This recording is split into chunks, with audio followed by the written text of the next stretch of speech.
Hi, I'm Kathleen Held, CEO and President of Cini-Little, and I'm here with Tim O'Mara, Vice President of MAS for Cini-Little.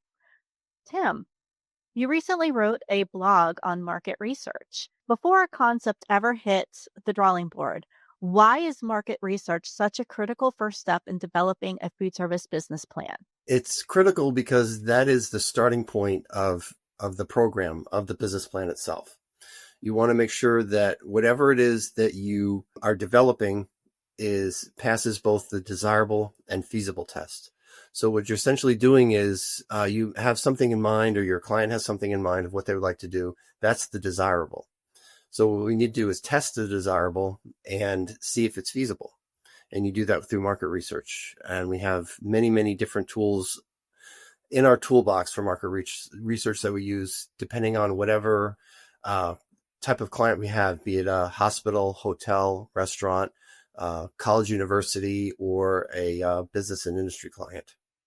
So, what are some of the tools in the toolbox that you utilize for market research? There are quite a few, and quite often it goes in a more or less linear fashion. The first is an initial interview where we talk to the stakeholders. And when we talk about stakeholders, we mean the owners or the people that have a skin in the game for that operation. And we want to find out from them what they want food service to provide: operational, financial, and cultural success. So that's the first phase, is interviews, and they're one-on-one, or maybe two-on-one, where we talk to two administrators at one time, and it gets broader each time. So then after that, then we would go to more detailed market research, but we need to find out those three pillars from the stakeholders first before we go on and ask any other additional questions or do any other research. That's the starting point. And there's different types of research. So there's quantitative and qualitative research. What is the difference, and how is that, applied to our scope of work?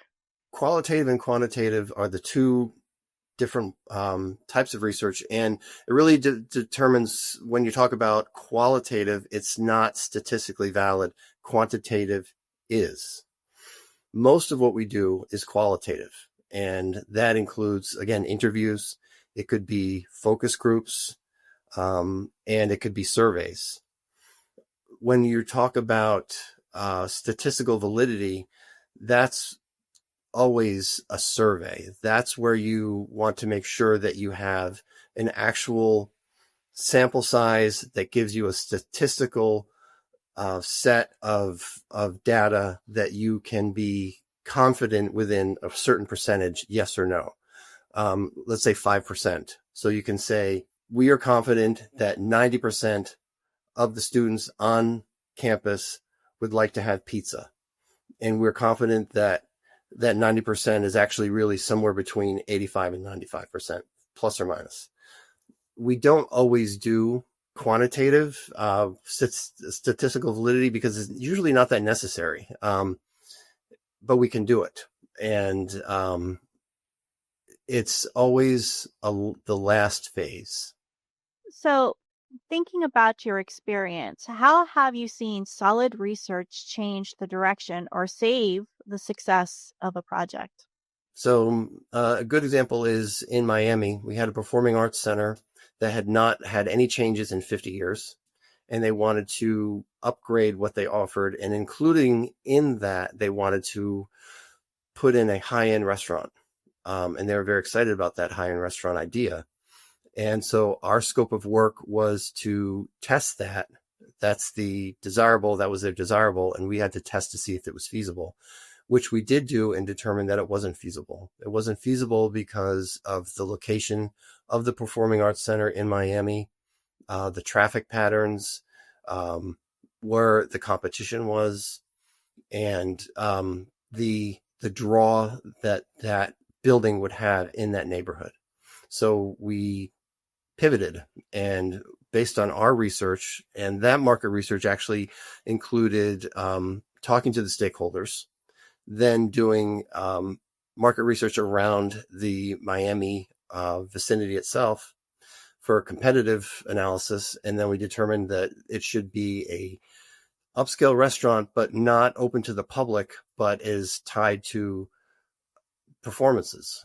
So we maximize the potential dollars per square foot by having something that's open just before the performance that transitions to concessions and upscale concessions and a bar for the intermission, and potentially some catering when they have an upper end clientele, for instance, if they wanted to host the conductor of the orchestra or something like that afterwards. So they're happy with it because we were able to show them this business plan has the most potential for success. You mentioned earlier a description of a sequence from stakeholder interviews to focus groups and then surveys. In your experience, which of these tools tend to reveal the most surprising or actionable insights, and why? The most surprising and actual insights always come from the stakeholder interviews because you never know what it is they're going to tell you. And we always go back to the 3 pillars. What do you want food service to offer your constituents operationally, culturally, and financially? Quite often they haven't really thought about it. And that just the fact that we ask them those questions makes them start to think. But whatever those responses are, you never know what they're going to say, what you're going to get. But that is the driver of all the subsequent market research that we do afterwards. So based on what it is their end goal is, that shapes our questions when we have ongoing interviews with students and faculty and staff or employees or doctors and nurses, whatever it is that we're working on. And then also with the focus groups, that those interviews then shape the types of questions we ask for the focus groups. Then those responses from the focus groups help us to nail down what the questions are going to be in the survey. Should we do a survey as well? Great. So, once the research is complete, how can consultants, designers, and operators best collaborate to turn that data into designs and operational decisions that truly resonate with the target market?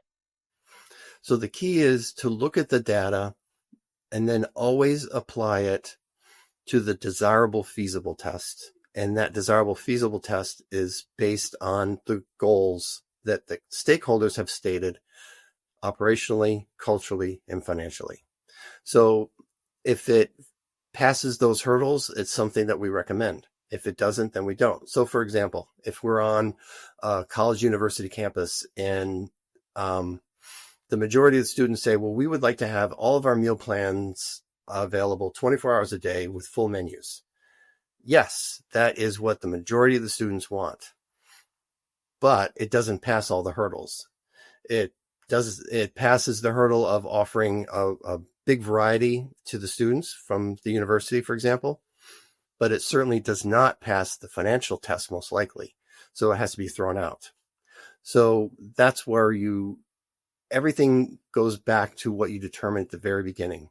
What's desirable and feasible culturally, financially, and operationally. So then you take that, and that is what you can use for your design program. So you can say, okay, based on all the data that we gathered, these are the concepts that we recommend. These are the hours of operation that we recommend. This is the menu profile or menu profiles that we recommend. These are the days of the week that we recommend. These are the meal periods that we recommend. This is the level of service that we recommend. That then drives how much square foot we recommend, front of house, back of house. And we put that into an entire document called a basis of design. And that's what our designers then use to start drawing schematics.